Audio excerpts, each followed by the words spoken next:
Jo, Rafael Casanova, diputat al Consell de Cent i defensor de la capital catalana, fill adoptiu i predilecte de la nostra vila santboiana, a qui Déu guardi per molts anys, aprofitant del vostre silenci, que es pot tallar amb un ganivet, m'agradaria dir-vos i manifestar aquesta... Gràcies pel silenci, si no ho havia dit.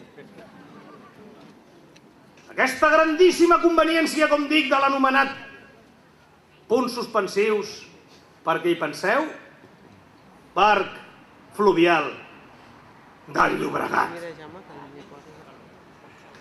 Jo també em felicito de la innovació del parc fluvial i beneixo aquesta modèlica iniciativa, senyor alcalde, consistori en general.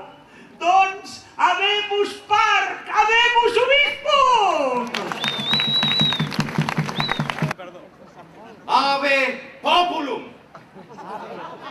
Ave populatia Samboiane!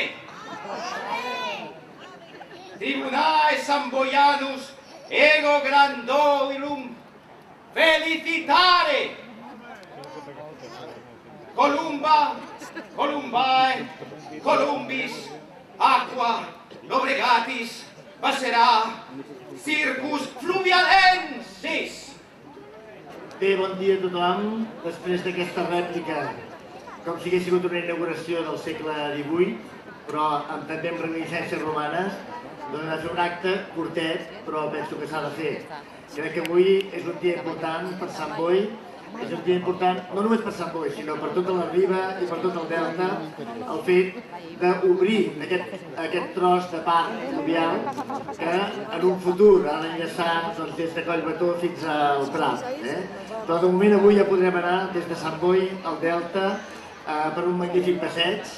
I no només això, sinó que podrem entrar en aquest passeig per aquest pont i podrem gaudir d'un parc fluvial que ara visitarem, que serà una manera més que Sant Boi torni al riu.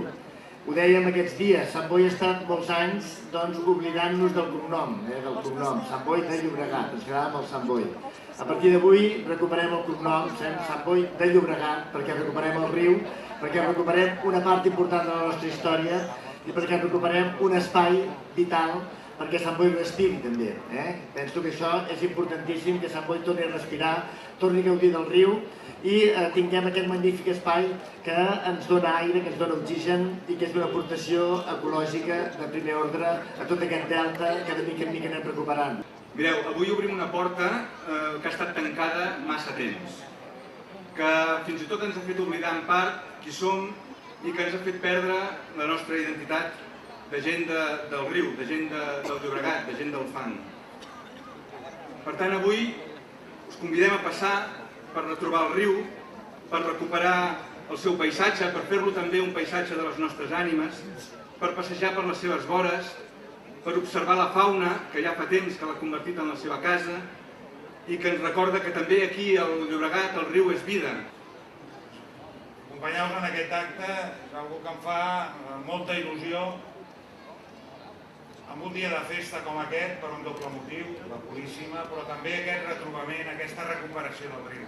I em fa il·lusió perquè és una feina que des de fa temps m'ha tocat impulsar des de l'àrea metropolitana, mitjançant un treball de projecte marc de tot el riu Llobregat, des de Collbató, a l'àmbit de la comarca, fins al mar.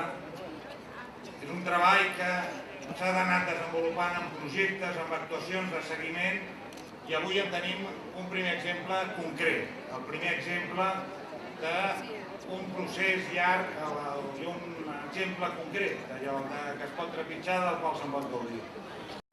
És un projecte, és un gran dia per la comarca, com s'ha dit abans. Una aspiració, un projecte, un somni que en el seu dia va semblar molt ambiciós, però que avui, sortosament, en veiem una part de realitzada. Ara s'han pogut culminar 2 trams, una inversió de 10 milions d'euros, d'un projecte que ha de completar, com es deia, des de Collbató fins al Prat.